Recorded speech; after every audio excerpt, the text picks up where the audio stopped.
गुरुदेव जय गुरुदेव। जय गुरुदेव नाम किसका, जय गुरुदेव नाम किसका, जय गुरुदेव नाम किसका।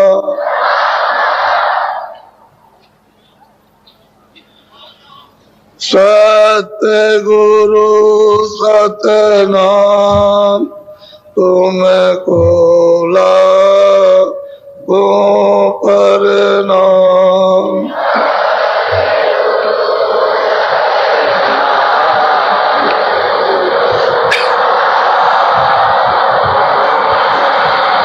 कोटिन सूरज चांद सितारे,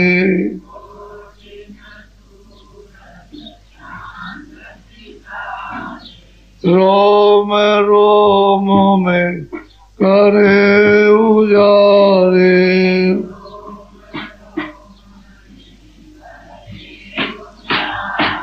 रोम रोम में करे उजारे।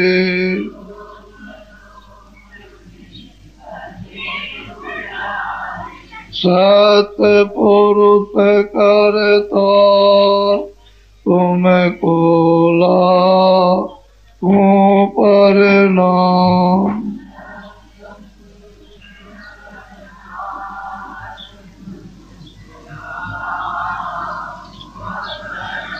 अरबों सूरज चांद सितारे,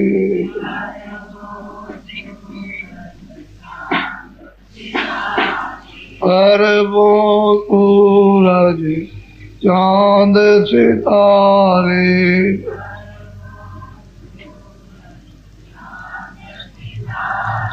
रोम रोम में करे उजारे।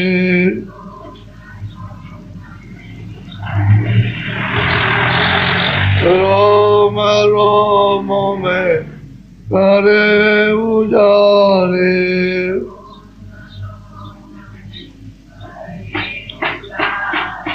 अलख पुरुष करता तुमको लागो प्रणाम।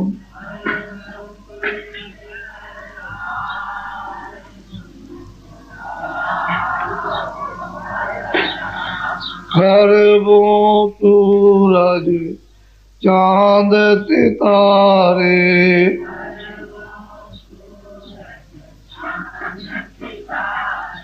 अरबों सूरज चांद सितारे।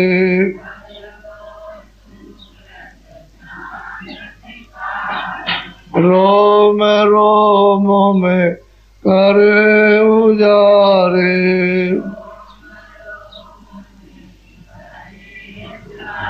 रोम रोम में करे उजारे।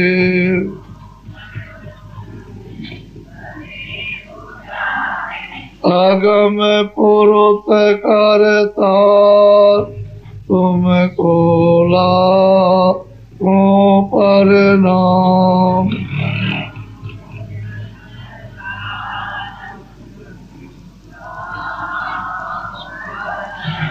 नील नील शशि मान उतारे,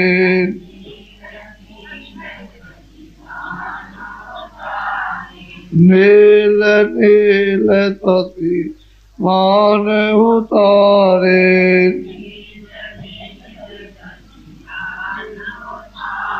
रोम रोम में करे उजारे।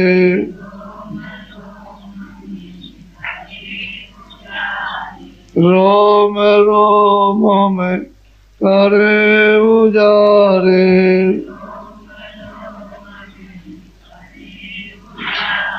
अनामि पुरुष करता तुमको लागो प्रणाम।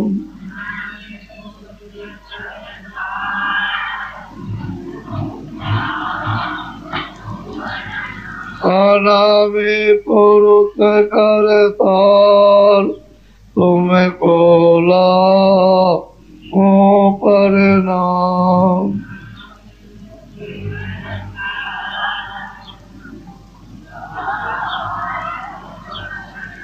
तुमको लाखों प्रणाम।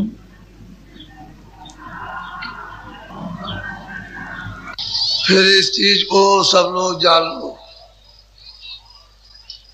कि जय गुरुदेव नाम हमारा नहीं है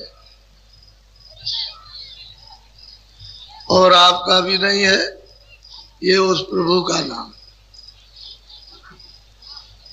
नाम जब जगा लिया जाएगा, सिद्ध हो जाएगा, तभी नाम लाभकारी होगा।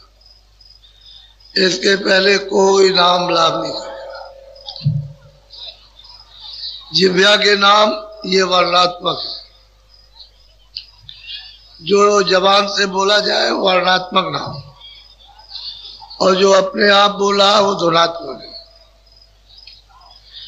तो ध्वनात्मक नाम की साधना करने से सिद्ध होता है, वर्णात्मक नाम से सिद्ध नहीं होगा।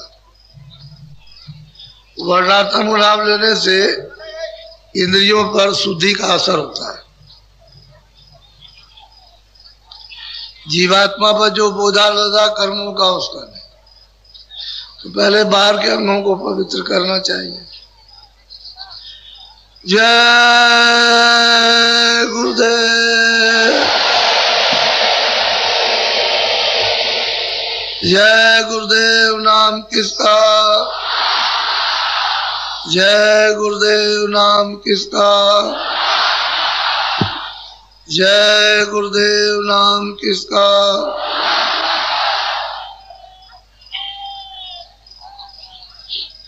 सही सच्ची बात तो है कि वो सबका है, किसी एक का नहीं है। जब आप उससे अलग हो गए हो और सकल सूरत भूल गए, तो आप अपने पिता को भी कह सकते हो कि मेरा बाप नहीं है। बच्चे को पैदा किया, पिता परदेश में चला गया, बच्चा उस समय पर 6 महीने का था। 20 साल के बाद में जब वो आया तो देखा कि 20 साल का तो बच्चा है। तो लोगों ने कहा ये तेरा पिता है, क्या लगे नहीं, ये मेरा बाप नहीं है। ठीक इसी तरह से हम लोग अपने पिता को, अपने प्रभु को भूल गए। अब नकार रहे हैं कि ये नहीं है, ये नहीं है। ये बात भूल भरम की हो गई। जब भटक गए तो यही हाल होता है।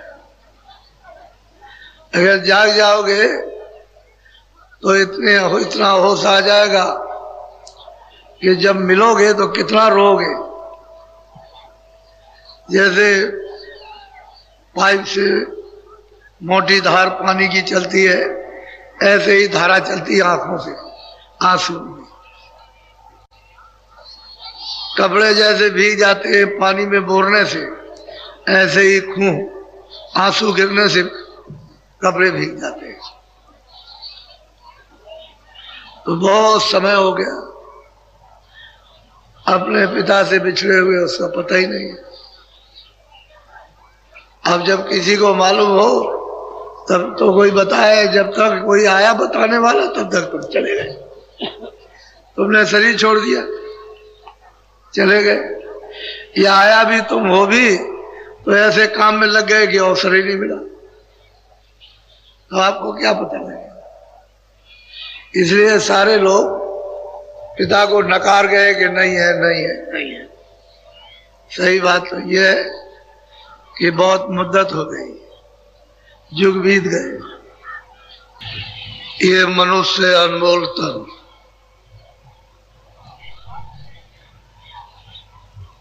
आपको दिया गया है किराए पर। थोड़े समय के लिए मृतलोक में उसने जो अपना विधान बना दिया और उसका अधिकार आपको सब दे दिया कि अच्छा है, ये बुरा है, ये पाप है, ये पुण्य है। पाप को मत करना, पुण्य को करना। मैं ना पाप के लिए रोकूंगा ना पुण्य के लिए। जो भी तुम पाप पुण्य करोगे वो सब अपना अपना भोग होगा। सब आपको अपना अपना भोगना है। तो जितना भी हो सके अच्छा काम करो, बुरा मत करो।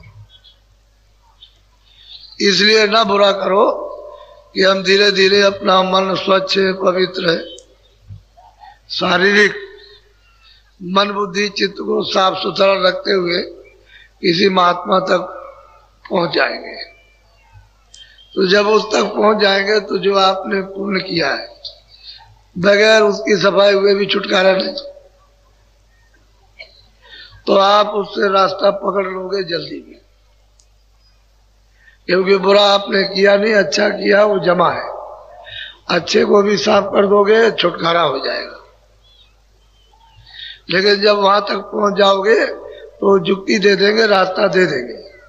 धीरे से मेहनत करेंगे और आपसे कराएंगे, और धीरे से वो भी जो आपने पुण्य जमा किया वो भी जल जाएगा। जब वो भी जल जाएगा, न पुण्य रहेगा न पाप, तो जीवात्मा की रिहाई हो जाएगी काल के देश में। न वो जलवेगी न मरेगी, न चार खानों में जाएगी न 84 लाख योनियों में। उसको किसी होने भी नहीं जाना, छुटकारा हो जाएगा। लेकिन तुम इसे शरीर को पवित्र स्वच्छ साफ नहीं रखोगे तो यहीं रुक जाओगे, आगे आप जा नहीं सकते। तो महात्माओं के न मिलने का बहुत बड़ा नुकसान हो जाएगा, भारी नुकसान होगा। अगर महात्मा मिल जाएंगे तब तो नुकसान से बच जाओगे और जीवन की आपकी यात्रा भी पूरी हो जाएगी, नहीं तो ये यात्रा असफल रहेगी। तो ऐसा तन पाकर नर नारियों ने कि दरवाजे पे बैठे हुए सब कर सकते हैं। ये बच्चियां अनपढ़ हैं, कभी कभी सुनाती हैं कि महाराज बहुत जोर से घंटा बजता है, बहुत तेजी के साथ, इतनी तेजी के साथ बजता है कि यहाँ कहीं भी सुनाई नहीं देता। अब इनकी बात को अगर सुनो चुपचाप तो आप कहोगे तो पढ़ी लिखी नहीं है, ऐसी बात करते हैं। उधर पढ़ने लिखने की तो कोई जरूरत है नहीं, वो तो परा विद्या है। जो उस विद्या को पढ़ लेगा वो सर्वोपरि, सबके ऊपर हो जाएगा। ऐसी विद्या है वो आध्यात्मिक विद्या। तो जब लोग सुनते हैं ऐसी कभी कभी कानों में भनक पड़ती है कि ये क्या कह रही है बाबा जी से, फिर और कुछ बताती है कि बाबा जी ऐसा ऐसा लोकता है। लोकता मतलब दिखाई देता है ऐसा। तो जो सामने देखेगी वही बताएगी, ऐसे अलग टप्पू कुछ नहीं। जो देखते उसको इशारा करती है ऐसा, तो उसको समझा दिया जाता है कि तुम ऐसा आप करना। तो कहने का मतलब यह है कि आप ये समझते होगे कि पढ़ा लिखा ही करेगा, अनपढ़ आपसे ज्यादा जल्दी ज्यादा, क्योंकि उनका मन ज्यादा फैला फैला नहीं रहता। आपका मन तो बहुत फैला है, ऐसे फैल गया, लेट गया, अब वो जगह ही नहीं जगता। इंद्रियों पर घुटना टेक लिया और उसने अपना सिर रख दिया, अब उसको छोड़ता नहीं है। और ये सीधे साधे हैं, इनका जल्दी से छूट जाता है। इससे पिंड ऐसा कभी मत समझो, और कोई कभी मत समझो कि मैं पढ़ा लिखा नहीं हूं तो मुझे नहीं मिलेगा। सबसे पहले उसको देर नहीं लगती है, ये बात है। तो मनुष्य जीवन सबको समान रूप से दिया गया कि सब लोग इसका फायदा उठा लो। और सही बात यह है, सबको उसने अधिकार दिया कि तुम जब चाहो, सुबह चाहो, शाम को जाओ, दोपहर में चाहो। और कलयुग में कोई रोक टोक नहीं, कोई जबरदस्ती नहीं कर सकता। जो चाहे सो भजन कर ले, और जो चाहे सो जीवात्मा को जगा ले, जो चाहे सो दर्शन करे। महात्माओं ने आकर के इस पृथ्वी पर बहुत काम किया, बहुत जीवों को जगाया, बहुत जगा कर और इनको वापस घर में पहुंचाया। छोटा मोटा काम नहीं किया, लेकिन आप फिर भी ये तो जीव है, 84 से आएंगे। 4 खाने 84 योनियां, अंडज पिंडज अस्थावर जो अंडे से पैदा होते हैं अंडज, जो जोड़ से जेर से पैदा होते हैं पिंडज, और बरसात आती है तो पृथ्वी से एकदम निकल बसते हैं, उसको कहते हैं उखमज। और वृक्ष आदि जो खड़े हुए पृथ्वी पर, इसको अस्थावर कहते हैं। ये तो 4 सेंटर जेल खाने हैं, और बाकी अपने छोटे छोटे बहुत हैं। 84 लक्ष्य यानी मतलब जेल खाने हैं। तो उसमें अब जीव उधर से घूम के आता है, काट कूट करके वहां से लौट करके आएगा कितने युगों के बाद। तो सबसे अंत में उसको, जब उसको मनुष्य शरीर में आना होगा तो गाय और बैल की योनि मिलेगी। गऊ और बैल की योनि में, गऊ में तो स्त्री यानी तन पा जाएगी, और बैल जो है पुरुष तन पा जाएंगे। ये अंतिम 84 की अंतिम योनि है मनुष्य शरीर में आने की। ये जितने भी बैल और गऊ है सबको मनुष्य शरीर मिल जाएगा। लेकिन आपको ये बताया कि इनको छेड़ना छाड़ना नहीं, चारा पानी देना, इनसे जो खेती का काम लेते हो अपना लो, और वो गौएं हैं उनसे दूध अपना लो, बछड़े पैदा करो, बस चारा पानी देते रहो और इनको अपनी मौत मर जाने दो। बीच में कोई काटना पीटना नहीं। अगर तुम काट दोगे तो बीच में उतना समय जो इनका रह जाएगा, 5 साल 2 साल 4 साल, तो उसमें प्रेत योनि में चले जाएंगे। प्रेत योनि होती है, उसका पेट बहुत बड़ा, और उसका मुंह होता है सुई से। सुई का कुछ नहीं है, बहुत बारीक, ये उसमें कोई भी अनाज का दाना नहीं जा सकता। और भूख लगती है बहुत, लेकिन जब जाएगा नहीं तो फिर क्या रोएगा। तो ये रोता चिल्लाता है, चीखता है, प्रेत योनि। उसी को भूत योनि कहते हैं, पिशाच योनि। इसमें भी कई एक जातियां हैं। तो जब वो प्रेत योनि पूरी हो जाएगी तो फिर मतलब यह है कि वो छूट करके उसका हिसाब होगा और फौरन मनुष्य शरीर में आएंगे। तो बैल तो आ जाएंगे बच्चे की योनि में, गंगे आ जाएंगे बच्चे को। अब उनका स्वभाव चिड़चिड़ा, क्योंकि वो चिल्लाती रही, या दौड़ी, उसको लगी उसको लगी उसको लगी, रोई गाय, दिन भर रोती है, वो चिल्लाती है हमेशा, और उसी में उनका वो शेष जीवन समाप्त हुआ। उसके बाद हिसाब हुआ, बाद में हिसाब होगा। हिसाब हुआ, अब उनको मनुष्य शरीर में आ गया। तो आपके यहाँ बच्चे और बच्चे बने, बाप का एक भी बात का कहना नहीं मानेंगे, सास ससुर का एक भी कहना नहीं, अपने पति का एक भी कुछ नहीं। आंख दिखाएंगे तुम्हारी दम निकल जाएगी। आप समझ लो, इतना चिड़चिड़ा स्वभाव उनको। इससे क्या मतलब, इसलिए महात्माओं ने कहा था कि गऊ और बैल को चारा पानी देना आप भी मौत से मर जाए, लेकिन आपने ये नहीं होने दिया। अब वो तंग नहीं करेंगे आपको, लड़कियां आपको तंग करती है, लड़के आपको तंग करते हैं, पत्नी आपको तंग करती है, पति आपको तंग करती है। ये तो भारत का आध्यात्मिक विज्ञान है, लोभ थोड़ी हो जाएगा। ये लोभ हो जाएगा तो जानने वाले हमेशा रहेंगे। अब आप ना उनके पास जा सको तो अलग बात रहेंगे। इसलिए आपको ये बताया गया था, तो आपने कुछ भी पालन नहीं किया। कहते हम रामायण जानते हैं, हम गीता जानते हैं, हम कुरान जानते हैं, कुछ नहीं। कोई किसी को नहीं जानता है, बस जायका है, इंद्रियों के स्वाद है, बस कुछ नहीं। कोई कुछ जानता नहीं है, बस इसमें फंसे हुए हो।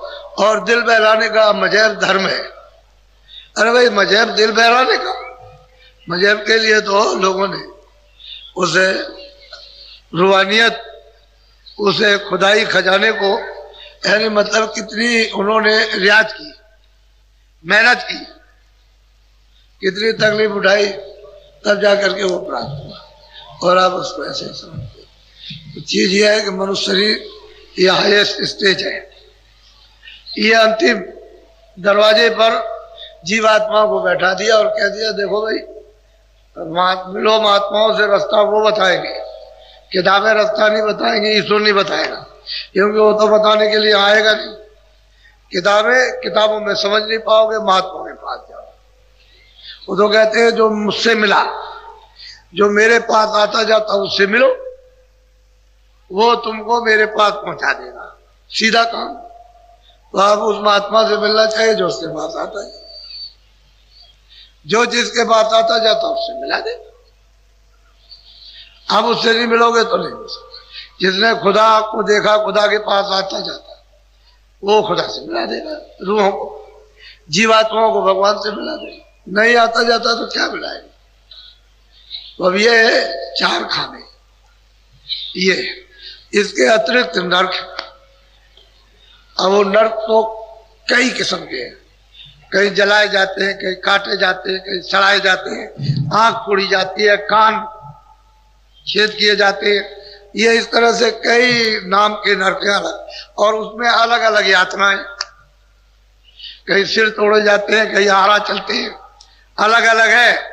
आरे चलते हैं दिन और रात, और चीखते और चिल्लाते हो, और वो जमदूत फरिश्ते कुछ भी उनको रहम और दया नाम निशान की नहीं, वो काटते रहते हैं, लेते रहते हैं।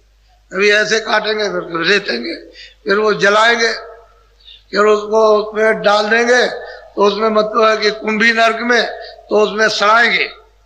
अब उसमें इतनी बदबू है, इतनी बदबू है किसी चीज में, सारे संसार का मैला इकट्ठा करके रख दो, उसमें कोई बदबू नहीं, इतनी बदबू है, उसमें डाले। और जब तुम उससे सिर ऊपर निकालोगे तो 10 जूतियां, इतनी कटीली जूतियां कि तुम ऊपर निकाल ही नहीं सकते हो, डूबे रहो उसी में। तो कई किस्म के नर्क है। महात्माओं ने देखा तो आपको बताया, अरे भाई वहां तो ये दुर्गत होगी, और तुम यहाँ 4 दिन की चांदनी फिर अंधेरी रात।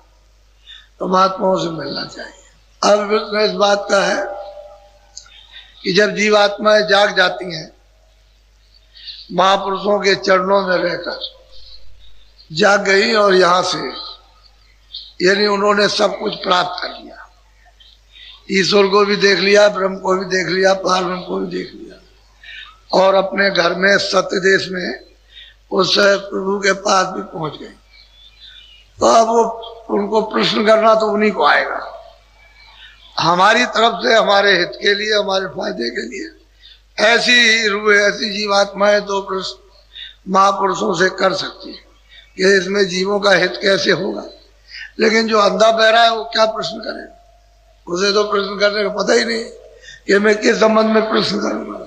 तो मैं आपको एक अच्छी सी, एक है उत्तर और प्रश्न, महापुरुषों का उत्तर और सुरत का प्रश्न, ये दोनों हो रहा, यानी शिष्य का गुरु का। ये शिष्य प्रश्न और गुरु महाराज उसका उत्तर दे रहे हैं। तो आप इस संवाद को थोड़ा सा एक संकेत में इसको ध्यान से सुन लीजिए, क्योंकि ये चीजें आपको कभी मिलेंगी तो नहीं सुनिए। तो कोई हम इसलिए सुना रहे, वैसे भी सुना दे हमको। वैसे किसी गुरु महाराज की ऐसी कृपा है कि हमको कोई मतलब है, वो तो जो किताबों में हम उससे अलग तो कुछ लाएंगे नहीं, और उधर कुछ अलग नहीं है। महापुरुषों ने कोई कमी तो रखी नहीं है, लेकिन तुम में कमी है। तुम कहिए न समझ बैठो कि बाबा जी न मालूम कहां से बना करके ये कह रहे हैं, ये इधर उधर से मतलब ये कि ऐसे ही ढोंगबाजी। तो मैं ढोंग करने के लिए थोड़ी आ पा रहा हूं। ढोंग करने का अगर होता तो पहले ही ढोंग कर लेता। असली जो सत्य है वो है। तो सूरत पूछती है स्वामी से, यानी जो दोनों आंखों के बीचों बीच में बैठी है, तो वो सेवक पूछता है स्वामी से, ये स्वामी हमारे प्रश्न का उत्तर दीजिए। अब सूरते पूछे स्वामी से, वेद कहो तुम अपना। कहते हैं कि मैंने बहुत कुछ सुना कि ये घर अपना नहीं है, ये परदेश है, और यहाँ बड़ा दुख है, बड़ी तकलीफ है, और बहुत तरह से आप जगा रहे हो, चिता रहे हो। तो हमारा एक प्रश्न है स्वामी, कि आप अपना तो भेद बता दीजिए कि आप कौन है, आप क्या चाहते हैं, कौन है, कहां से आए। कुछ अपना बताइए। अब ये जानकार जो सूरत है, जो मनुष्य रूपी मंदिर में जा गई और पूरे पद को प्राप्त कर लिया, वो सूरत अपने स्वामी से आपके हित के लिए प्रश्न करती है। बोलो। वास तुम्हारा कौन लोक में, यहाँ आए तुम कौन। अब वो सूरत कहती है कि मृतलोक में जो आप उपदेश कर रहे हो, तो मेरे प्रश्न का तो ये उत्तर है कि आपका वास किस लोक में और कौन सी आप मौज लेकर के आए हो, आप चाहते क्या हो। पहले अपना पता बता दीजिए कि कहाँ रहते हैं और हमसे क्या चाहते हैं। बोलो। देश तुम्हारा कितनी दूर, खोजे सूरत न पावे। और सूरत कहती है मनुष्य रूपी मंदिर में बैठकर अपने स्वामी से कि हे स्वामी, ये बताइए कि देश से, यहाँ मृतलोक से आपका देश कितनी दूर है, आप कहाँ रहते। क्योंकि हमने तो यहाँ सब जगह ढूंढा, यहाँ मृतलोक में भी हमने सब जगह देख लिया कि आपका कहीं पता नहीं लगा। सब जगह ढूंढा, तीर्थ भी किए, व्रत भी किए, जब भी किए तब भी किए, यज्ञ भी किए, ये किया वो, ये सब कुछ किया, लेकिन यहाँ कहीं भी आपका पता नहीं लगा। तो आप किस देश के रहने वाले और मृतलोक से आपका देश कितनी दूर है। बोलो। मैं बिछड़ी तुमसे कहो कैसे, देश पर आए आई। और वो सूरत मनुष्य रूपी मंदिर में मृतलोक में अपने स्वामी से प्रश्न करती है, ये स्वामी ये बताइए कि मैं आपसे क्यों बिछुड़ गई, अलग क्यों हो गई आप, और कितने दिन से अलग हो, मैंने कौन सा अपराध किया, कितने दिन से अलग हो गई, क्यों बिछड़ी, मुझको अलग क्यों कर दिया गया। ये भी मेरे प्रश्न का उत्तर दीजिए। आप क्यों यहाँ आए, आपका देश कहाँ है, यहाँ से कितनी दूर है, हम आपसे क्यों बिछड़ी, क्या जरूरत पड़ी थी हमको अलग करने की। ये सब तरह का प्रश्न कर रही। बोलो। मेरा हाल में न कर गाओ, देश अपना मोई लखा। अब बहुत प्यार से कहती है कि अपना जो भी हाल है सब हमको खुलासा अलग अलग करके हमको बताइए, सब बिल्कुल विधि विधान से हमको समझा दीजिए, जिससे हमारी सब तरह की शंका खत्म हो जाए, कोई शंका न रहे। और फिर मुझको दया करके अपने देश का पता ठिकाना दीजिए। बोलो। मन तन संग पड़ी में कब से, दुख पाए बहुतक में जब। कहते हैं कि मैं मन और तन के साथ, इस तन के साथ तो इस मन के, जो इसमें मन है और तन, तन कहते हैं शरीर, इसके साथ में मैं यहाँ बहुत दुख सुख रहा, मुझको बहुत तकलीफ हो रही कब से। ऐसा मैंने कौन सा कसूर किया, कौन सा अपराध किया है कि मुझको एक तन में आकर के डाल दिया और यहाँ तरह तरह के मैं यहाँ पर दुख भोग रही हूँ और कोई यहाँ सुनने वाला नहीं। और आप कहते हैं कि चलो अपने घर में, चलो अपने घर में, अपने घर में चलो। तो पहले तो हमको बताइए कि आप हैं कौन और किस देश में रहते हैं और कितनी दूर है, फिर मुझको आपने अलग क्यों किया। उसके बाद तन मन में आकर के तन और मन के साथ क्यों मुझको डाल दिया और मैं रो रही हूँ, चिल्ला रही हूँ, हमारी कोई फरियाद, कोई पुकार नहीं सुन रहा। बहुत ऊंचा प्रश्न है, छोटा मोटा नहीं। बोलो। क्यों भूली मैं देश तुम्हारा, आए पड़ी परदेश। अब वो सूरत कहती है कि स्वामी आपके देश को मैं क्यों भूल गई, और यहाँ आकर के मृतलोक में, परदेश में, तो मृतलोक सही बात है कि अपना देश नहीं है, और मृतलोक में आकर के यहाँ मैं अपने देश को, अपने आपको भूल गई, तो यहाँ आकर के पराये देश में, परदेश में पड़ी हो। और ये मैं जान रही हूँ कि मुझे यहाँ कोई किसी तरह का सुख नहीं है, लेकिन मैं क्या कर सकती हूँ, तन के साथ मन के साथ बंधी हूं, और ये जिल्लत मुसीबत जो तकलीफ है सब भोग रही हूं। तो ऐसी मुझ पर नाखुशी अप्रसन्नता क्या हो गई, मैंने ऐसा कौन सा अपराध किया कि अपने आपके देश को भूल गई। अब मैं तो कहती हूँ कि देश नहीं है, तो आप समझा रहे हो बुझा रहे हो, बहुत प्यार से प्रश्न कर रही है, बोलो। पाताल बसो के मृत्यु लोक में, स्वर्ग बसो के ब्रह्म लोक। अब वो पूछते हैं कि स्वामी ये बताइए कि अच्छा आप पाताल लोक में या यहाँ कहीं मृत्यु लोक में या स्वर्ग में या बैकुंठ में कहीं आप रहते हैं, पता तो बता दीजिए कहाँ रहते हैं। वो ये चाहती है कि हमने आपको पाताल में भी ढूंढा, वो कहेगी मैंने पाताल में भी ढूंढा, मैंने आज सब जगह मृत्यु लोक में भी खोजा है, कहीं नहीं मिले, स्वर्ग बैकुंठ में भी, तो आप इन लोकों में इन्हीं में रहते हैं, बोलो। विष्णु लोक बैकुंठ धाम में, इंद्रपुरी शिव मुका। हम कहते हैं कि भाई बैकुंठ धाम में आप रहते हैं या इंद्रपुरी में रहते हैं या शिव धाम में आप रहते हैं, विष्णु धाम में, जहां कहीं रहते हो ये तो बताए कि मैं इन लोकों में रहता हूं, बोलो। कृष्ण लोक या राम लोक में, प्रकृति लोक या पुरुष लोक में। कहते हैं कि आप राम के लोक में या कृष्ण के लोक में, प्रति के लोक में या माया के लोक में, किस लोक में आपका निवास है। तो ये मेरा भी भला है और इनका बेचारे जीव पीछे आएंगे, ये जब सुनेंगे तो इनका भी भला हो जाएगा, बोलो। या तुम व्यापक सभी लोक में, चार खाने चरयट। बहुत ऊंचा प्रश्न सूरत करती है मनुष्य भी इस तन में बैठ करके कि आप क्या सर्वत्र व्यापक है, सब जगह, कोई जगह खाली नहीं है, या चर अचर में या चारों खानों में, अंडज पिंडज उगमज अस्तावर, या मतलब है नरकों में भी आप, किस जगह आपका स्थान है। कहीं ना कहीं तो होगा ही, ऐसा तो नहीं कहीं ना स्थान नहीं है। इन लोगों में हो तो हमको बताइए, आप बोलो।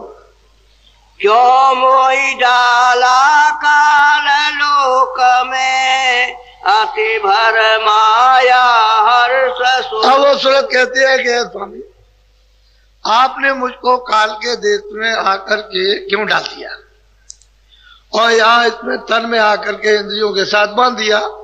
अब हम दुख और सुख तमाम तकलीफ भोग रहे, इस मोह ममता में रो रहे, चिल्ला रहे, तो हमारी तो कोई पुकार यहाँ कोई सुनने उनने वाला नहीं है, हमको यहाँ क्यों डाला, इस मुसीबत में क्यों फंसा दिया, बोलो। अब क्यों आए मोहि चितावन, रूप धरा तुम अति मन। अब प्रश्न करती है कि स्वामी अब इतने दिन के बाद, इतने युगों के बाद, इतने कल्पों के बाद आप आए हो, कितने सज्जु, कितने त्रेता, कितने द्वापर, अनगिनत बीत गए और कितने कितने कष्ट हमने उठाए, चार खानों में, 84 लचुनियों में, नरकों में, वहां हमारी किसी ने कोई वीरता नहीं सुनी, हम कैसे पल पल सताए मारे गए।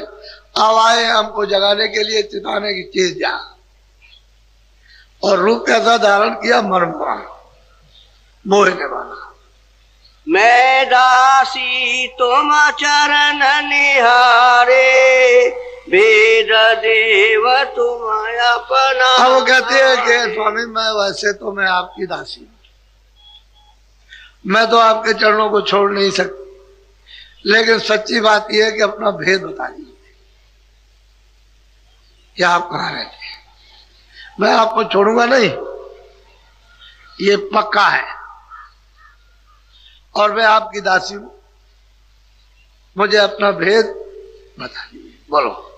तब हसे शब्द स्वामी बोले, सुनो सूरत तुम मैं कहूँ को। अब वो बहुत प्रसन्न होकर उसके प्रश्न को, तूने जो मतलब है जो कुछ भी पूछा है मुझे बहुत प्रसन्नता, मैं सब खोल करके तुझे बताऊं, तभी समझ में आएगा, नहीं तो ऐसे नहीं आएगा, बोलो। जो तू पूछे वेद हमारा, कहा सभी अब कर विस्तार। कहते हैं सूरत तूने जो कुछ भेद मुझसे पूछा है तो मैं विस्तार के साथ ही तुझको बता दूं ताकि तेरी सभी शंकाएं समाप्त हो जाए, क्योंकि तूने जिज्ञासा में और समर्पण भाव से तूने पूछा तो तुझे तो मुझे बताना ही है, तो मैं विस्तार से बता दूं। बोलो। मैं हूँ अगमय नामय माया, रहूं मौज में अधर। अब वो कहते हैं स्वामी के सूरत मैं हूं अनाम अमाया, मैं माया से रह अनाम हूं, मैं अपनी मौत से अधर में यानी ऊपर रहता हूं, मेरा भेद कोई नहीं जानता। बोलो। मेरा भेद न कोई पावे, मैं ही कहूँ तो कहना में तो कहते हैं स्वामी देख तुरंत मैं मेरा भेद कोई नहीं जानता, न ऋषि जानते, न मुनि जानते, न योगी जानते, न जति जानते, न सन्यासी जानते, न ब्रह्मचारी, न ब्रह्मद्वार जानते, मेरा बोध न कोई नहीं जानता। मैं जब अपना भेद खुद कहूंगा तभी जानने में आएगा। मैं अनाम हूं अमाया हूं, वहां माया नहीं है, वहां कोई नाम नहीं, और अधर में रहता हूं अपनी मौज में। बोलो। प्रथम अगम रूप में धारा, अब वो कहूँ तो कहना। वो कहते हैं कि देख सूरत मैं बिल्कुल अनाम था, मेरी मौत की इच्छा हुई तो मैंने अगम रूप धारण किया, अपना अगम रूप धारण किया और अलग लोक में उसको स्थापित कर दिया। अपने अनाम से, अपने देश से मैं अकेला था, अनाम था, अमाया रहित था, अधर में था, मेरी मौज उठी तो मैंने अगम रूप धारण किया और अगम लोक में उसकी स्थापना कर दी। बोलो। तीसर सात लो पुरुष में भया, सात लोक में ही रच। कहते फिर मैंने अलग रूप धारण किया, अगम से अलग रूप धारण किया और उसके बाद सत रूप धारण किया। तो अलग जब रूप धारण किया तो अगम लोक में वो लोक उनका अलग है, और सतरूप जब धारण किया तो सतलोक अलग है। तो सतलोक भी अलग है, अलग लोक भी अलग है, अगम पुरुष अलग, अगम लोक भी अलग और अनाम लोक अलग। कहते हैं कि ये मैंने तीनों अपने रूप स्थापित कर दिए तीनों लोकों में। एक का नाम अगम पुरुष, एक का नाम अलग पुरुष और एक का नाम सतपुरुष। इन तीनों में मेरा रूप, यहाँ से उतरी कलाया। अब वो कहते हैं इन तीनों में मेरा रूप स्थापित है, मुझे वहां जानो कि मैं वहां हूं। मैंने अपने सतरूप की स्थापना कर दी, मैं तो अलग हूं, जैसे पहले था वैसे अभी हूं। मेरी मौज उठी तो मैंने मतलब ये कि तीन रूप स्थापित कर दिए तीनों लोकों में। अब जो कुछ भी रचना का विस्तार होगा यहीं से होगा, सतलोक से सतपुरुष से होगा। कहते हैं सतपुरुष से दो कलाएं निकली, दो धाराएं। बोलो। यहाँ तक निज कर मुझको जानो, पूरन रूप मुझे। अब वो कहते थे सूरत सही सच्ची बात तो यह है कि इन तीनों लोकों में मेरा रूप, किसी में भी पहुंच जाओ मेरे पास आ जाओ। सतलोक में चले जाओ, अलग लोक में चले जाओ, अगम लोक में, जो भी यहाँ आएगा वो मेरे देश में आएगा। उसके लिए वहां कोई बंधन किसी तरह का नहीं, क्यों मेरा रूप है। वहां कोई मिलोनी नहीं है, वहां कोई बंधन नहीं है। जो सूरत यहाँ पहुंचती है वहां जाती है। सबने यहाँ बताया, वो स्वामी जी महाराज ने भी कहा, लेकिन चूंकि आपने अभी उनके उसको सुना नहीं, समझा नहीं, उन्होंने भी यही बात कही। इन तीनों में मेरा रूप है और यहां तक मुझको निज कर जानो, जो भी इसमें पहुंच जाएगा मेरे पास आ जाएगा। बोलो। अंश दोई सतपुरुष निकारी, ज्योति निरंजन नाम धरा। हाँ, वो कहते हैं कि देख सतपुरुष ने दो धाराएं, दो ज्योति निकाली, एक तो आद्या महाशक्ति थी और एक वो ज्योति जो नाम पड़ा है निरंजन।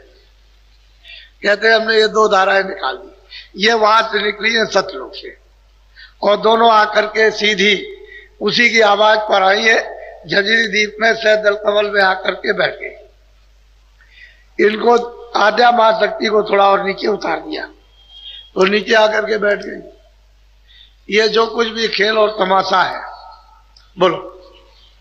यह जो कला उतर कर आई, झंझरी दीप में आने समाई। बोलो। यहाँ बैठी त्रिलोकी रची, पांच तीन की धूम। वो कहते हैं देख तुरंत यहाँ सैदल कमल में बैठ करके, यानी मतलब है निरंजन भगवान ने और आद्या महाशक्ति ने यहाँ बैठ के तीन लोक की रचना की है। ये सारा मसाला यहाँ से वितरण हो जाएगा। नीचे का ये तो मृतलोक है, ऊपर में अंडलोक है, स्वर्ग वैकुंठ, ये 14 लोक अंड की रचना में, ऊपर में सूक्ष्म लोक है। कहते हैं तीनों लोकों की रचना का विस्तार यहाँ बैठ करके यहाँ किया। सारा मसाला इन्होंने यहाँ मिलाया। अब वहां हर तरह का मसाला मिला दिया और मिलाने के बाद उसको नीचे ले आएंगे उसी मसाले को, और वही मसाला फिर यहाँ मोटा हो जाएगा, स्थूल हो जाएगा। अब ये यहाँ स्थूल हो गया, जल पृथ्वी अग्नि वायु आकाश, ये स्थूल मसाला मोटा है, सबसे मोटा मसाला। और इसके ऊपर में जाओ तो चेतन मसाला, लेकिन उतनी चेतनता नहीं जितनी होनी चाहिए, और ऊपर में जाओ और भी उससे भी ज्यादा चेतन। तो कहते हैं कि तीन लोक की रचना का मसाला यहाँ बैठ करके दोनों ने ये तैयार किया, तब रचना फिर बैठेगी। तो रचना ऐसे नहीं बैठेगी, जब तक सुरतें नहीं आएगी तब तक कोई रचना नहीं हो सकती। जब तक जीवात्माएं लाई जाएंगी तब तक कोई भी रचना किसी प्रकार की किसी मंडल में नहीं हो सकती। ऊपर भी खचाखच भरा हुआ, नीचे तो कुछ जगह खाली है, लेकिन ऊपर तो खचाखच है, वहां तो कोई जगह सुरतों से खाली है नहीं। बोलो। तीन लोक से मेरा न्यारा, चार पांच छह में बेस्ता। तब वो कहते हैं कि देख सूरत, मैं तीनों लोकों से अलग हूँ, न मैं पाताल में हूँ, न मैं मृतलोक में हूँ, न मैं स्वर्ग में हूँ, न ब्रह्मांड में, न इंद्रपुरी में, न विष्णुपुरी में, न शिवपुरी में, तो इनसे सबसे अलग। न मैं इस ब्रह्म के लोक में, न पार ब्रह्म के लोक में, न महाकाल पुरुष के लोक में, मैं सबसे अलग हूँ। अब वो सूरत का प्रश्न का उत्तर दे रहे हैं, और ये भी सूरत पहुंच गई है तभी प्रश्न कर रही है। अगर ये पहुंची ना होती तो इस तरह का प्रश्न कोई कर ही नहीं सकता, क्यों, उसे क्या मालूम। तब वो ये प्रश्न किया आपके हित के लिए कि जीवों को ये जानकारी हो जाएगी कि भाई हमारा सच्चा घर कहाँ है, हमारा सच्चा प्रभु कहाँ है, और किस तरह से रचना का विस्तार कहाँ से हुआ। इन चारों का जाल ऐसा फैला हुआ है कि इससे कोई जीव निकल के जा नहीं सकता। और वो कहते हैं मैं उसके बहुत परे हूं, मैं तो बिल्कुल इन सब से अलग हूं, इसलिए मेरा वेद कोई नहीं जानता। और ये सब उसी का ध्यान करते रहते हैं, उसी सब पुरुष का। अगर ध्यान न करें तो सारा राजपाट चला जाए, एक क्षणों में चला जाए, क्या देर लगती। अखंड ध्यान सब करते रहते हैं, ईश्वर भी करता है, ब्रह्म भी, पार्व भी करते हैं, महाकाल, अखंड ध्यान उसका करते हैं। एक क्षण भी उसके ध्यान से इधर उधर नहीं हो सकते, नहीं तो सारा राज चला जाए। क्यों कि इन्होंने तपस्या से तो ये सब कुछ लिया ही है। जब प्रसन्न हो गए तो सत्पुरुष ने ये सब कुछ दिया, ये जीवों का भंडार भी दिया सब मंडलों में, और इनको भी सब दिया। अब ये ला करके इन्होंने अपनी बस्ती बसा ली, अब कोई रास्ता तो निकलने का रहा नहीं, फंसा लिया। बोलो। तीन लोक एक बूंद पसारा, सेंध रूप में। हाँ, वो कहते हैं कि तीनों लोगों की जो रचना है बूंद है, वो सैदल कमल में बैठे हुए बूंद है, उनका ये सब पसारा है। जिनको ईश्वर कहते हो, गाड कहते हो, जिनको खुदा कहते हो, वो एक बूंद है, उस सतदेश की एक बूंद, उसका ये पसारा है तो बड़ा लंबा। फिर उसको वेद कहते हैं, न ये थी न ये थी, नहीं अभी कुछ और है, अभी आगे कुछ और है, लेकिन हमने ठीक तो देखा नहीं, पर कुछ मालूम होता है कि ऊपर कुछ और है, इनको कुछ पता नहीं। इनको ऐसा जाल फैलाया कि आप किसी को नहीं छोड़ सकते हो। स्वर्ग वैकुंठ की ऐसी रचना कि उधर नहीं सोच सकते। आद्या महाशक्ति का लोक इतना बड़ा लोक है कि उधर कोई जा ही नहीं सकता, इतनी मौनी, यानी मोहित हो जाए। बड़े बड़े वहां तपस्वी, बड़े बड़े ज्ञानी और ध्यानी हार करके चले गए, उधर जा ही नहीं सकते, इतना मोहित रूप है। जब यही किसी स्त्री को देख लो, बच्ची को, तो आप मोहित हो जाते हो, ठीक नहीं छोड़ते हो, उसके पीछे आपका तन चला। उधर तो इतनी मोहनी मूर्त कि वहां तो सबका हरण हो जाएगा, कोई बचने वाला नहीं है। ऐसा वैसा जाल बिछाया उसने। वो तो कोई जीव जो है महात्माओं से जुड़ करके, लग करके और अपना सब समर्पण करके पार जा सकता, वैसे वो किसी को जाने देगा। वो बहुत प्यार से समझा रहे हैं कि मैं इन सबसे आनंद। बोलो सुनो सुरते तुम अपना भेद, तुम हम में थी सदा। अब वो सुरत कहते हैं कि सूरत, जो तू दोनों आंखों के पीछे बैठी हुई है, तू हम में थी, अभेद थी, तुझमें कोई भेद नहीं था। मेरा तेरा रूप एक, अभेद थी, मुझमें थी। बहुत प्यार से समझा रहे कि तुझमें थी, अभेद थी, मेरे पास थी, मुझमें थी, कोई भेद तुझमें मुझमें कुछ नहीं था। बोलो काल करी हम सेवा भारी, सेवा बस होए कुछ। कहते हैं भाई काल ने मतलब है कि सेवा की सैदल कमल में, यानी बैठ करके निर्जन भगवान ने जब उन्होंने तपस्या की तो बहुत युग, बहुत कल्प बीत गए, अनगिनती, जिसकी कोई गिनती नहीं हो सकती है। तो मैं उनसे खुश हो गया, प्रसन्न हो गया, तो मैंने कह दिया कि भाई आप क्या चाहते हो। तो उन्होंने मांगा ये इनको हमको दे दीजिए। तो मैं प्रसन्न होकर के मैंने उनके सुपुर्द किया, दिया, यानी भंडार जीवों का अलग अलग लोगों में, देशों में तकसीम कर दिया। बोलो तुमको मांगा हमसे उसने, सौंप दिया तुम्हें सेवा। कहते उसने तुमको हमसे मांगा और हमने सेवा के बस होकर के उसको सौंप दिया। वो जानबूझ करके लीला की है, अनजान में तो की नहीं है, लेकिन अब वो प्रश्न का उत्तर दे रहे कि भाई तपस्या की थी उसने, मैं प्रसन्न हो गया था उस सेवा से, उसने तुमको हमसे मांगा, हमने उसको दे दिया। बोलो काल लाई तन मन में घेरा, दुख सुख पाया तुम बहुत। कहते हैं कि काल वहां से तुमको हमसे मांग करके ले आया, तन में शरीर में डाल दिया, फिर उसने मतलब 4 खाने 84 चूनिया नर्क बनाए, फिर अपना विधान बना करके तुमको अधिकार दे दिया और फिर यहाँ घेर लिया तुमको, हमारे पास भी नहीं जाने दिया। जितने निकल गए उतने तो निकल गए, पहले मतलब है कि चट्टे में, लेकिन बाद में जब विधान बना तभी से फंसना होगा।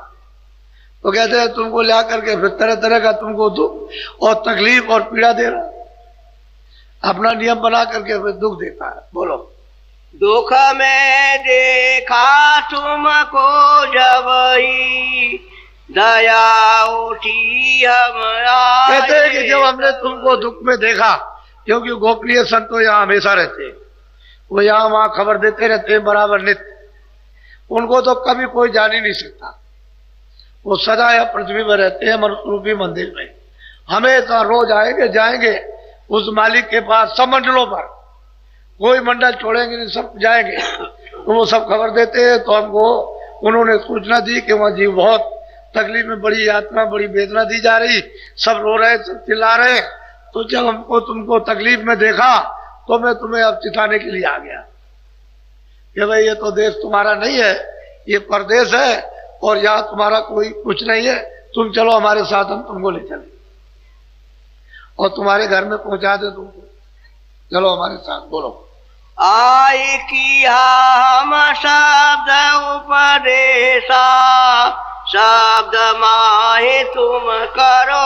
अब वो कहते हैं कि सूरत देख, मैं तुझे ले चलूंगा, लेकिन कैसे ले चलूंगा कि मैंने जहाज लगा रखा है, एक नौका लगा रखी है नाम की शब्द, तुम उस पर सवार हो जाओ, चलो हम ले चलो, तुम्हारी पूरी मदद करेंगे, ले चलेंगे, तुमको डरने की क्या जरूरत, मेरे साथ चलो, कहीं कोई कुछ नहीं कर सकता, तुम चलो।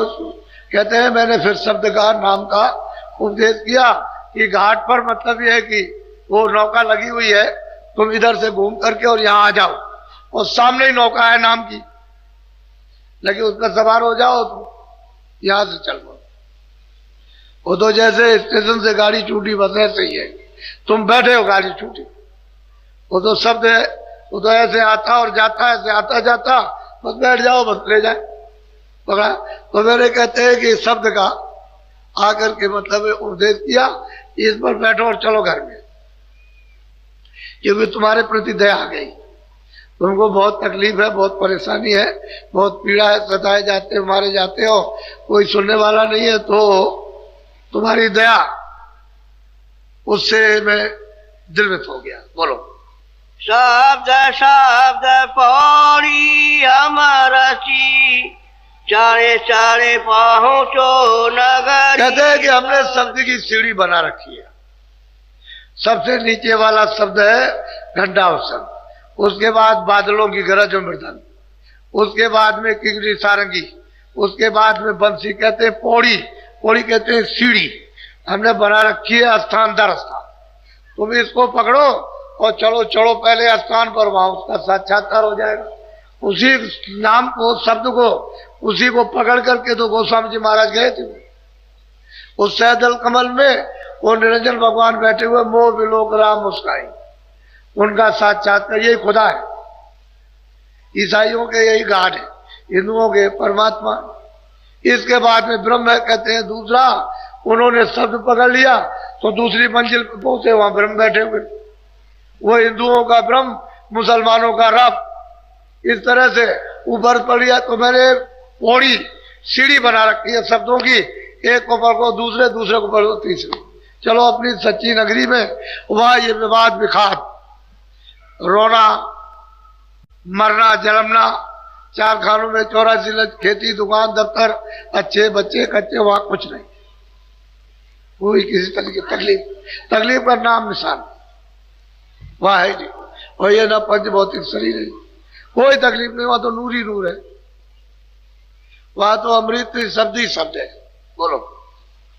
गोंद देश को छोड़ो अबई, सेंद देश चले खुए। अब कहते हैं कि बूंद देश की रचना है, एक बूंदी बूंद आई वहां से और उसने इतना ये रचना कर दी, इसको आप बहुत, और वहां जो है सिंध है, अपार है, अगम है, उसको आप जानते नहीं। चलो तुम जल्दी से बूंद देश को छोड़ दो, यहाँ तो ये तुम्हारा कुछ नहीं है, चलो अपने सिंध देश में चलो, आराम से अचल रहना, फिर तुमको वहां से कोई कभी नहीं निकाल सकता, अपने घर में पहुंच जाओगे, यहाँ आने की जरूरत ही नहीं कभी। जो सूरतें पहुंच गई वो भी यहाँ कभी नहीं आएगी, जो आने वाली सूरतें वहां से, वो तो वही आती हैं जीवों को ले जाने के लिए, जो पहुंच जाते हैं वो भी जीवों को ले जाते हैं, और जो वहां से आते हैं वो भी ले जाते हैं, वो दोनों का काम एक ही हो जाता। पहुंच करके काम करो जीवों के ले जाने का, या वहां से आकर के आप काम कीजिए। चलो अपने सिंध देश में, ये तो बूंद देश है, एक बूंद है, तो बताओ इसका उसका क्या मिसाल दिया था। वही तो मैं कभी कभी सोचता रहता हूं कि आपको किस बात बताया जाए, अगर वहां की कोई चीज एक भी समझा दी जाए, बताई जाए, तो आप कहोगे तो मैं पागल हो गया, नहीं तुम पागल हो गए, वो तो वहां कुछ और है। बोलो। हाँ। गोंद देश तिरलोकी जानो, रचन मोरा कवया। कहते हैं ये 3 लोक की जो रचना है वो मतलब यह है कि तरतीब से अलग अलग। वो यह है कि जब सूरत ऊपर से आई तो वहां त्रिकुटी स्थान पर इसको एक कपड़ा, पहले तो शब्द रूप थी, जब आई और बादलों की गरज और मृदंग की जब धुनी पर उतारी गई तो कपड़ा पहरा दिया। शब्द स्पर्श रूप रस गंध का, वहां मन बुद्धि चित्त अहंकार और इंद्रिया और रजोगुण तमोगुण वहां कुछ नहीं। शब्द स्पर्श रूप रस गंध, अब इसका बोध होने लगा। उसके ऊपर सूरत शब्द रूप थी, स्वयं सबको सब कुछ देती थी। अब वो अलग हो गई, उसको बोध होने लगा शब्द का, स्पर्श का, रूप का, रस का, गंध का। फिर नीचे जब सैदल कमल में आई तो उसको 9 तत्वों का कपड़ा पहरा दिया। चतुसंताकरण मन बुद्धि चित्त और अहंकार और शब्द स्पर्श रूप रस गंध, ये मोटा कपड़ा, वो कारण और ये मोटा। नीचे उतारी जब स्वर्ग वैकुंठ में तो 17 तत्वों का कपड़ा पहरा दिया। 10 इंद्रिया, चतुसंताकरण, मन बुद्धि चित्त और अहंकार और रजोगुण तमोगुण सतोगुण। अब नीचे और उतार दी तो ये मोटा कपड़ा आपने 5 तत्वों का पहन लिया, जल पृथ्वी अग्नि वायु आकाश। अब इसमें से आप कैसे जा सकते? जब तक कोई निकलने वाला ना हो तो आप कैसे निकल सकते हो? कोई मिलना चाहिए। तो कहते हैं ये तरतीब से रचना उसने तीनों लोगों की है कि कारण शरीर, फिर सूक्ष्म शरीर, फिर लिंग शरीर, फिर ये स्थूल। ऐसा वैसा नहीं, और सबका मसाला अलग अलग है, लेकिन है ये सबका कारण सूरत। अगर सूरत नहीं रहेगी तो कोई मसाला काम नहीं करेगा। उसी की चेतनता से सब चेतन हो रहा है। लेकिन अब उन्होंने मसाला मिलाकर सूरत के साथ, उस आवरण के साथ कि इस तरह से बंध जाए, और जब तक मतलब यह है कि पर्दा नहीं उतरता तब तक वापस घर में नहीं जाएगी। अपने देश में, उस देश में तो बूंद है, ऐसे बूंद होती है, वो समुद्र है, ये बूंद, उसकी ये सब रचना है। अब आप उधर जाए तो वो तो मतलब सबने वर्णन किया, पलटू साहब ने, बीका साहब ने, जगजीवन ने, तमाम महात्मा है यहाँ कलयुग में, उन्होंने सब कुछ वर्णन किया, कुछ कमी नहीं रखी आपको। लेकिन आप इतने दुर्भाग्यशाली रहे कि ऐसे संतों की, महापुरुषों के आने की भूमि, और वहां पर आप कुछ पा न सके, मिल ना सका। बोलो। मुफरद रचना तुम्हारे देश, साथ साथ जहाँ साथ साथ। सही बात है कि कोई मिलोनी अपने देश में नहीं है। सूरत, तेरे देश में कोई किसी प्रकार की मिलोनी नहीं है, किसी प्रकार का कोई भी मसाला नहीं। और तू फिर अब ये मसाला वहां जाएगा नहीं, क्योंकि उनकी मौज थी इस मसाले को सबको निकाल बाहर करो, अलग कर दो। ईश्वर भी वहां नहीं जा सकते कभी, और ब्रह्म भी वहां नहीं जा सकते, और पार में भी। इन सबको सतपुरुष ने देश निकाला कर दिया। लेकिन सुरतों के लिए, इन जीवात्माओं के लिए आजादी रखी कि जा सकती। जब जब संत जगत में आमे, ढूंढ भाल उनके डिग जामे, जाए करें दर्शन और सेवा, हाजिर रहे गिरे चरण। जब कभी भी आ जाए महापुरुष और आप उनकी खोज करते रहो, कभी न कभी, कहीं न कहीं वो आपको मिल जाएंगे। कहते हैं कि फिर सेवा कर लो, दर्शन करो, सेवा करो, और उनका जो सत्संग, बस ये मुख्य चीज है, तो आपको पता ठिकाना सब मिल जाएगा। और जब तक आप उनसे जुड़ोगे नहीं तब क्या पता चलेगा? कुछ नहीं मालूम। तो सूरत के प्रश्न का उत्तर बहुत, उसको मतलब ये अच्छी तरह से विधि विधान से दिया। बोलो। या रचना तरकी भी हुई, सो मैं खोले सुनाऊं। कहते हैं यहाँ तरकीब की रचना है, वो मतलब यह है कि वहां तुम्हारे यहाँ रचना कोई मिलोनी की नहीं है, स्वच्छ। वहां ये सब, वहां तो शब्द ही सब खेल है, सारा शब्द का समुद्र, सागरी समुद्र। कितना लंबा चौड़ा है उसकी पैमाइश कोई वहां नहीं कर सकता। खरबों वर्षों तक भी एक रफ्तार चलता रहे तो नहीं कर सकेगा, इतना लंबा चौड़ा। तो क्या उसकी कोई महिमा हो सकती? बोलो। मुफरद बूंद हमारी आई, दूसर माया आन मेरा। कहते हैं कि भाई वो रचना तो पहले वो जो सूरत आई थी वो भी तो सुरत ही है, अरे जैसे ऊपर से ये सुरतें जहां से उतारी वो भी तो सुरती है, मतलब वो भी आई, वो भी मतलब निर्मल आई थी पहले, लेकिन बाद में जो मसाला नीचे को डाल, नीचे जब किया गया तो उस मसाले को जब मिलाया तो फंस गए, वो भी फंस गए, वो भी निकल के नहीं जा सकते क्योंकि मसाले के अंतर्गत आ गए। अब ये जीव बेचारे मसाले में फंस गए। अब ये तो निकल सकते हैं, वो नहीं जा सकते। कहते हैं उस माया ने, उन्होंने जो मसाला मिलाया ऐसा आकर्षण, यानी मृत्यु चेतन जड़, चेतन जड़, उसका ऐसा तैयार किया कि इसी में आकर्षण, एक दूसरे को खिंचाव ये बना रहता है कि इसमें से कुछ मिल जाएगा, मिलेगा कहीं कुछ नहीं, मिलेगा कुछ नहीं। यहाँ का भोजन, अनाज, सब्जी, फल, दूध, घी, इसकी रक्षा के लिए कपड़े, मकान, झोपड़ी, जो कुछ भी है, ये दवा, दारू। लेकिन जब स्वर्ग वैकुंठ में जब जीवात्मा जाती है तो उसका भोजन ये नहीं, न दूध है, न पानी है, न ये, न कुछ नहीं, फल फूल कुछ नहीं, अनाज वगैरह। वहां तो केवल सुगंधी है। सुगंधी नहीं मिलेगी तो वह जीवात्मा उस लिंग शरीर में स्वर्ग वैकुंठ में नहीं रह सकती। वह भोजन है इन जीवात्माओं का सुगंधी का। इसके बाद अगर इस पर्दे को भी उतार दे, इसको अलग कर दे, लिंग पर्दे को, और ऊपर चली जाए सूक्ष्म लोक में, तो वहां सुगंधी बहुत ज्यादा, लेकिन भोजन सुगंधी का नहीं है। सुगंधी बहुत बहुत सुगंधी, लेकिन भोजन नहीं है सुगंधी का। उसका भोजन है नूर का, यानी प्रकाश का। सूक्ष्म शरीर में यानी प्रकाश का भोजन है, सुगंधी का नहीं। लिंग शरीर में सुगंधी का भोजन, प्रकाश तो यहां भी है लेकिन भोजन है सुगंधी का। और फिर जो सूक्ष्म शरीर है, जो सैदल कमल में, तो वहां मतलब प्रकाश का भोजन, सुगंधी बहुत है। उसके ऊपर में जाइए तो वहां सुगंधी का, प्रकाश का भोजन नहीं है, वहां शब्द का भोजन है। बगैर शब्द के स्वर्गद्वार नहीं रह सकते कारण शरीर में। तो सबके अलग अलग स्थानों पर अलग अलग शरीर। इसके ऊपर चली जाए, ब्रह्म के ऊपर चली जाए पारब्रह्म में, तो शब्द रूप हो जाती है। ये रचना करने वाली हो जाती है। इसमें इतनी क्षमता कि कितनी बड़ी बड़ी रचना खूबसूरत कर देती है। यही कुछ रचना करने लगती है, शब्द रूप हो जाती है। इसलिए कहते हैं सूरत, मैं तुझको खोल करके बता रहा हूं, इसको अच्छी तरह से बोलो। पांच तात तीनों गुण मिले, यह सब 10 आपस में। कहते हैं 5 तत्व और तीनों गुण, ये सब मतलब यह है कि आपस में रल मिल करके सब ये खोज तैयार कर लिया। बोलो।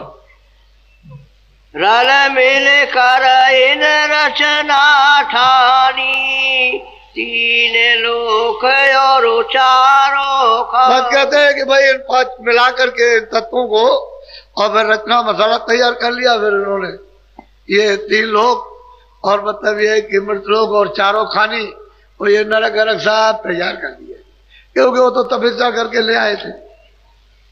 उनको तो अपनी मौज मर्जी, अब वो जैसा मालिक ने किया वैसा ही, तो जीवों को ले आए। बस जीवों को ले आकर बस ये बेचारे लालच में, मोह ममता में फंस गए। बोलो। जहाँ मिलोनी तहाँ विचार, जहाँ एक एक में कहा विचार। कहते हैं कि जहाँ माया की मिलोनी है वहां तो विचार होता ही है, लेकिन जहाँ माया पर्दा नहीं है वहां तो कोई विचार नहीं, वहां तो एक ही है। बोलो। हमारे देश एक सतनाम, वहाँ विचार का कुछ। वो कहते हैं सूरत, तू अपने देश में चल, वहां तो एक ही है, वहां विचार वहां कुछ नहीं है। विचार सब खत्म हो जाते हैं, तुरंत शब्द रूप हो जाती है। वो शब्द समुद्र में जाए शब्द है उस सिंध में, उसमें जाकर शब्द रूप हो जाती है। यही बूंद उसमें सिंध हो गई, उसी में मिल गई। जल की बूंद जल में आप समुद्र में डाल दीजिए, वो समुद्र का रूप हो गया। जहाँ विचार करोगे वहां धोखा खा जाओगे। विचार में तो सब लोगों ने धोखा खाया। तेरी साधना ये, तेरी उपासना ये, तेरी उपासना ये, तेरी उपासना ये, उसमें विचार करने लगे, धोखा खा गए। अरे रास्ता तो एक ही था, उसी शब्द से उतारे गए थे और शब्द छूट गया था, भटक गए। अब वही एक ही शब्द है, वो तो पौड़ी है, एक ही आने की और एक ही जाने की। उतर गए तो आ गए, लेकिन सीढ़ी भूल गए, अब रास्ता नहीं, नाम का शब्द का रास्ता चढ़ के कैसे जाओगे, दूसरा कोई रास्ता ही नहीं, गैल तो एक ही है। अब यहाँ आप विचार करते हो कि तू ऊंचा है मैं नीचा हूं, कोई कुछ कहता, कोई कुछ कहता, कोई उनको गाली देता, कोई उनको गाली देता, कोई बुरा भला कहता, कोई। अरे भाई अपनी अपनी जगह पर, अपनी अपनी जगह उसको, लेकिन बात यह है कि ये तो सब मिलोनी है, यहाँ तरह तरह के भिन्न भिन्न विचार, भिन्न भिन्न बातें और भिन्न भिन्न तरह काम क्रियाएं, ये तरह से इसमें फंस गया। अब वो एक रास्ता तो रहा नहीं, अब तो अंधकार में अनेकों रास्ते हो गए, इसलिए कोई रास्ते नहीं मिलता। अब जब तक कि महात्मा न मिले तो बच्चों ये रास्ता नहीं। मनुष्य रूपी मंदिर में दोनों आंखों के बीचों बीच ये सूरत बैठी है और यही से रास्ता जाता है, लेकिन आपको घाट नहीं मिल रहा। घाट मिलेगा तभी तो तैरोगे, घाट नहीं मिलेगा तो कैसे जाओगे आप, बोलो। चलने की तो करी तैयारी, स्वामी से यो वचन। और वो सूरत कहती है कि स्वामी अब मैं समझ गया, मेरा भ्रम चला गया, कोई किसी तरह नहीं, अब तो ये है कि मुझे ले चलिए। और पहुंच तो गई है, ये पहुंचने ही वाली प्रश्न कर रही, लेकिन आपको बता रही अब तैयारी, चलने की तैयारी कि अब ले चलिए, बोलो। संशय एक उठा मोई भारी, सो निर्वार करो विस्तार। कहते हैं कि और कुछ संशय है जीवों के लिए, कुछ उसका भी निवारण कर दीजिए, क्योंकि वो तो बहुत जरूरी है जीवों के हित में। कोई चीज आ जाए तो फिर कब प्रश्न करेंगे, बोलो। सेवा बस तुम काल को सौंप दिया जब मोई। अब सूरत कहती है कि स्वामी आपने सेवा के बस प्रसन्न होकर उसने आपसे मुझको मांगा और आपने मुझे उसको दे दिया, मेरी ये दशा हो गई। आप कहते हो चलो अपने घर में, आप निश्चिंत रहो, वहां कोई दुख नहीं है, वहां सुखी सुख है, वहां कोई तुम्हारे ऊपर प्रहार नहीं करेगा, वहां कोई मसाला है ही नहीं। तो कहती है कि स्वामी जब आपने पहले सौंप दिया, अब ये विश्वास दिलाइए कि फिर मैं पहुंच गई और मुझे कोई सेवा के बाद फिर सुपुर्द कर दे तो मैं तो मारी गई, ना मैं इधर की रही ना उधर की रही। बहुत आपके लिए बहुत ऊंचा प्रश्न है, बोलो। तो अब कौन भरोसा है फिर भी ऐसा। तो बहुत प्यार से कहते हैं स्वामी जी अब क्या भरोसा किया जाए, क्योंकि आपने सेवा के बाद हमको दे दिया, और अब अगर हमको वहां चले गए और फिर कभी ऐसा हो कि आप कोई सेवा करें और फिर उसको प्रसन्न होकर दे दे, तो ये सन से एक बड़ा भारी है जीवों के लिए, तो इसका निवारण कर दीजिए, बोलो।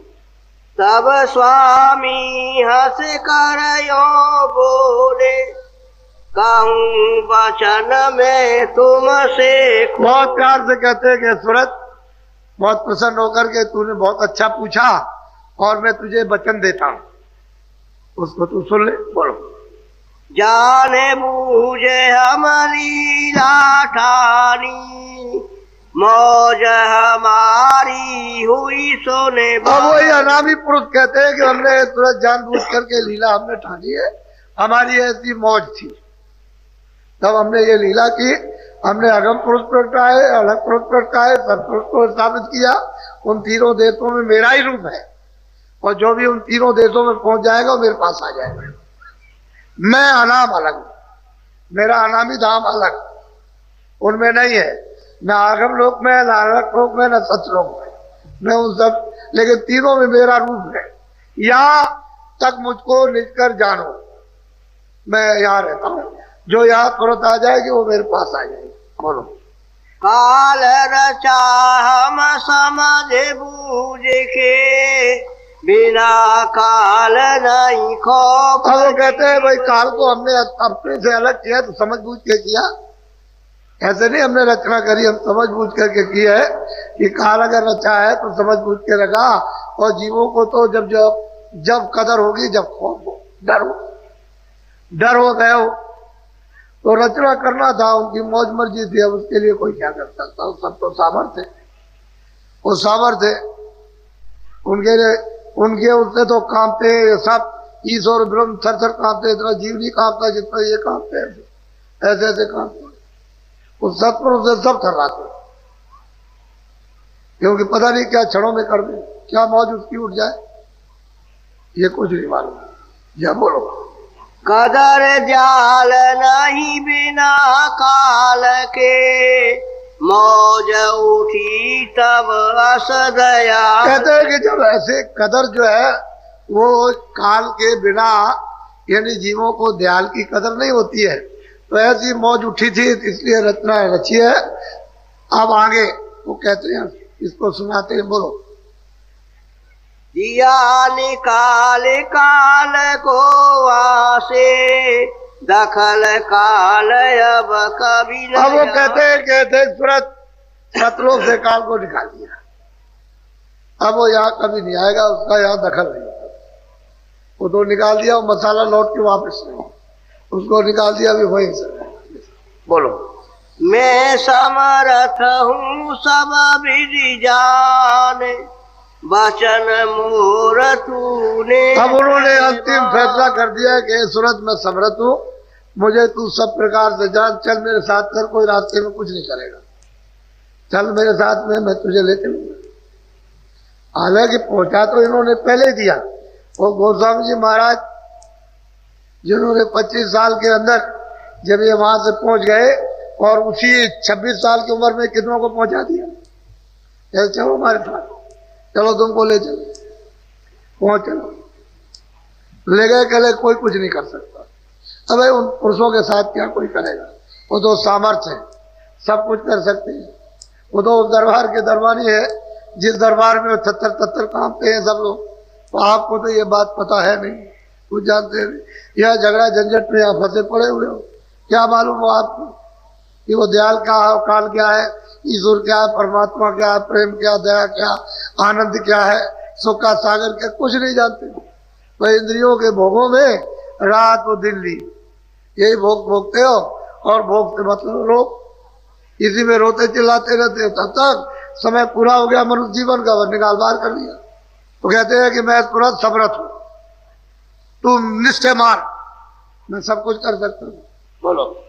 काल न पहुँचे उसी लोक में, अब न करूं कभी ऐसी। और कहते हैं ये वचन दिया है कि काल अब कभी सतलोक में नहीं जाएगा, वो तो दयाली लोक रहेगा, वो तो दयाली देश रहेगा, और ऐसी मौज अब फिर तुरंत तो अब चली चल, अब कभी नहीं करेंगे, अब जो हो गया सो हो गया। ये वचन दिया, सत्य वचन है, ये कभी खंडित होता नहीं है।